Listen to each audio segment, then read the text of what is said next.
আজকে আপনাদেরকে জানাবো মহানবী সাল্লাল্লাহু আলাইহি ওয়াসাল্লামের কিছু মুজিজা সম্পর্কে। প্রখ্যাত হাদিসটি তিরমিজি শরীফ থেকে নেওয়া হয়েছে। একদিন এক ইহুদি মহিলা ইসলাম ধর্মের প্রতি অনুপ্রাণিত হয়ে ঈমান গ্রহণ করে নিল। তার একটি প্রাপ্তবয়স্কা কন্যা সন্তান ছিল। একদিন মেয়েটি আকস্মিকভাবে মারা গেল। অন্যান্য ইহুদিরা ভৎসনা দিতে শুরু করলো যে মুসলমান হবার কারণেই তোমার মেয়ে মারা গিয়েছে। ইহুদিদের এইসব বাজে কথা শুনে স্বামী স্ত্রী দুজনেই কাঁদতে শুরু করে দিলেন। বিরহ সহ্য করতে না পেরে এক পর্যায়ে দুইজনই আল্লাহ নবী সাল্লাল্লাহু আলাইহি ওয়াসাল্লামের দরবারে হাজির হয়ে আরজ করল, ইয়া রাসূলুল্লাহ, সবেমাত্র আমরা ঈমান গ্রহণ করে মুসলমান হয়েছি। কিছুদিন যেতে না যেতেই আমাদের একমাত্র যুবতী কন্যা মারা গিয়েছে। আমরা তাকে ইসলামী তরিকায় দাফনও করেছি। আমরা ঈমান গ্রহণ করার পরপরই আমাদের কন্যা মারা যাওয়াতে আমাদেরকে গোত্রীয় লোকেরা ভৎসনা দিচ্ছে। তারা বলছে ঈমান আনার কারণেই সে মারা গিয়েছে। নবী করিম সাল্লাল্লাহু আলাইহি ওয়াসাল্লাম তাদের বিবরণ শুনে বললেন, তোমরা আমাকে তার কবরের পাশে নিয়ে চলো। রাসূলের নির্দেশ মোতাবেক তারা তাকে একটি পাহাড়ের পাদদেশে নিয়ে গেল। সেখানে দাঁড়িয়ে ইশারা করে বলল, ওই যে পাহাড়ের উঁচুতে আমার মেয়ের কবর। এরপর নবী করিম সাল্লাল্লাহু আলাইহি ওয়াসাল্লাম নিচে দাঁড়িয়ে বললেন, হে আল্লাহর বান্দা, নবী করিম সাল্লাল্লাহু আলাইহি ওয়াসাল্লাম ডাকছে, তুমি বেরিয়ে এসো। নবীজির এই কথা শুনে সাথে সাথে কবর চিরে মেয়েটি বেরিয়ে এলো এবং ছুটে গিয়ে মা বাবার সঙ্গে সাক্ষাৎ করল। নবী করিম সাল্লাল্লাহু আলাইহি ওয়াসাল্লাম কবর থেকে বেরিয়ে আসা মেয়েটিকে বললেন, বলো, তুমি যেখানে ছিলে সেখানে যেতে চাও নাকি মা বাবার সঙ্গেই থাকতে চাও? যুবতী মেয়েটি বলল, হে আল্লাহর রাসূল, আপনি আমার জন্য দোয়া করুন যেন আমার মা বাবার অন্তর থেকে আমার মায়া চলে যায়। তারা যেন আমার জন্য কান্নাকাটি না করে। আমি আমার স্থানে চলে যেতে চাই, কারণ আল্লাহ তাআলাকে আমি আমার মা বাবার চেয়ে অধিক ভালো পেয়েছি। হে আল্লাহ, আপনি আমাদের সবার গুনাহ ক্ষমা করে দিন, আমিন। কবর হলো আখিরাতের প্রথম ঘাঁটি। হাদিসে আছে, হযরত উসমান রাদিয়াল্লাহু তাআলা আনহু তিনি যখন কোনো কবরের পাশে দাঁড়াতেন তখন এমনভাবে কাঁদতেন যে নিজের দাড়ি মুবারক ভিজে যেত। তাই একবার তাকে জিজ্ঞাসা করা হলো, আপনি জান্নাত এবং জাহান্নাম স্মরণ করে এত কাঁদেন কেন? যতটুকু কাঁদেন কবর দেখে, এর কারণ কি? তিনি বললেন, রাসূলুল্লাহ সাল্লাল্লাহু আলাইহি ওয়াসাল্লাম বলেছেন, কবর হচ্ছে আখিরাতের প্রথম ঘাঁটি।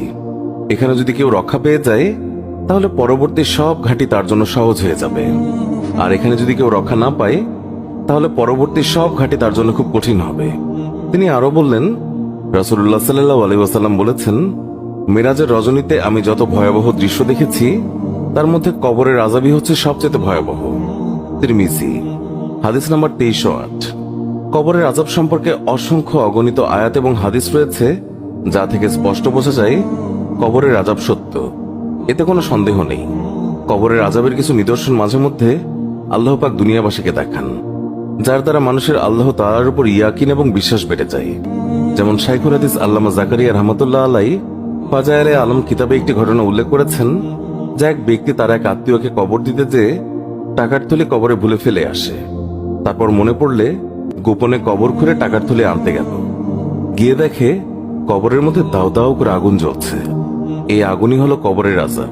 কবরের আযাব সম্পর্কে হাদিসে অনেক ধরনের শাস্তির কথা উল্লেখ আছে।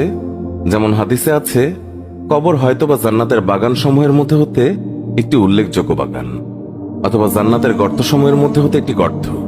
কবরবাসী যদি নেককার হয় তাহলে তার কবর হবে জান্নাতের বাগান, আর যদি বদকার হয় তাহলে তার কবর হবে জাহান্নামের গর্ত। কাশফের অধিকারী এক বুজুর্গ ব্যক্তি এক গ্রামে যান।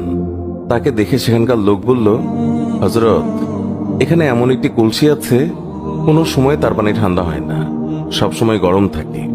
এই ব্যাপারটি কি তা আমাদের বোধগম্য নয়। তিনি বললেন, ঠিক আছে, কলসিটি আজ রাতে আমার কাছে রেখে যাও। লোকেরা কলসিটি এনে তার কাছে রেখে গেল। সকালে তিনি তাদের বললেন, এবার দেখো কলসির পানি ঠান্ডা হয়েছে কিনা। দেখা গেল পানি ঠান্ডা হয়ে গেছে। লোকেরা আশ্চর্য হয়ে এর কারণ জিজ্ঞাসা করলে তিনি বললেন, এই কলসিটি এক মুর্দার মাটি দিয়ে তৈরি করা হয়েছিল, আর তখন এই মুর্দাকে বারজাখে আযাব দেওয়া হচ্ছিল। সেই আযাবের প্রতিক্রিয়া এই কলসির মাটিতেও ছিল। এই বিষয়টি আল্লাহ পাকের কুদরতে জানতে পেরে আমি মুর্দার জন্য মাগফিরাতের দোয়া করলাম। আল্লাহ তাকে ক্ষমা করে দিলেন। ফলে কলসি থেকে আযাবের প্রতিক্রিয়াও দূর হয়ে গেছে। এ থেকে কবরের আযাবের অবস্থা কিছুটা হলেও আন্দাজ করা যায়। কবরে আযাবের সাপের কথা বর্ণনা দিয়ে একটি হাদিসে বর্ণিত হয়েছে, রাসূলুল্লাহ সাল্লাল্লাহু আলাইহি ওয়াসাল্লাম বলেছেন, পাপীদের শাস্তি দেওয়ার জন্য কবরে এমন এক বিষাক্ত সাপ নিযুক্ত করা হবে, যে সাপের বিষ তো দূরের কথা, যে সে যদি দুনিয়াতে একটি নিঃশ্বাস ত্যাগ করে, হে আল্লাহ, আপনি আমাদের এই কবরের আযাব থেকে মুক্ত করে দিন।